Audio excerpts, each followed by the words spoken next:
The Altamont Festival brings the 1960s to a violent end. December 06 th 1969. In August 1969, the massive, three-day Woodstock music and art fair had proved that hundreds of thousands of young people could gather peacefully even in a seemingly chaotic environment rich with sex, drugs and rock and roll. 4 months later, it would become clear that Woodstock owed its success not to the inherent peacefulness of the 1960s youth culture, but to the organizational acumen of the event's producers. That idea was proven in the violent, uncontrolled chaos of the disastrous Altamont Speedway Free Festival, held on this day in 1969 in the Northern California hills 60 miles east of San Francisco. Altamont was the brainchild of the Rolling Stones, who hoped to cap off their U.S. tour in late 1969 with a concert that would be the West Coast equivalent of Woodstock, in both scale and spirit. Unlike Woodstock, however, which was the result of months of careful planning by a team of well-funded organizers,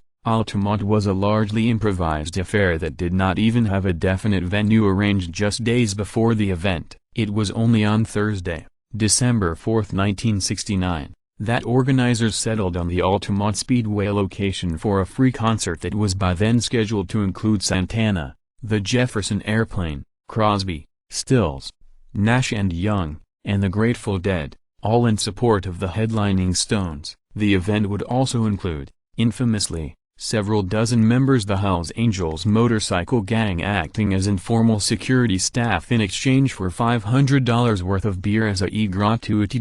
It was dark by the time the concert's next to last act, the Grateful Dead, was scheduled to appear. But the Dead had left the venue entirely out of concern for their safety when they learned that Jefferson Airplane singer Marty Balin had been knocked unconscious by one of the Hells Angels in a melee during his band's performance. It was during the Rolling Stones set, however, that a 21-year-old Hells Angel named Alan Passaro stabbed a gun-wielding 18-year-old named Meredith Hunter to death just 20 feet in front of the stage where Mick Jagger was performing No Under My Thumb. Unaware of what had just occurred, the Rolling Stones completed their set without further incident, bringing an end to a tumultuous day that also saw 3 accidental deaths and 4 live births. The killing of Meredith Hunter at Altamont was captured on film in Gimme Shelter, the documentary of the Stones' 1969 tour by Albert and David Maysles and Charlotte Zwirin, which opens with Jagger viewing the footage in an editing room several months later. In the years since,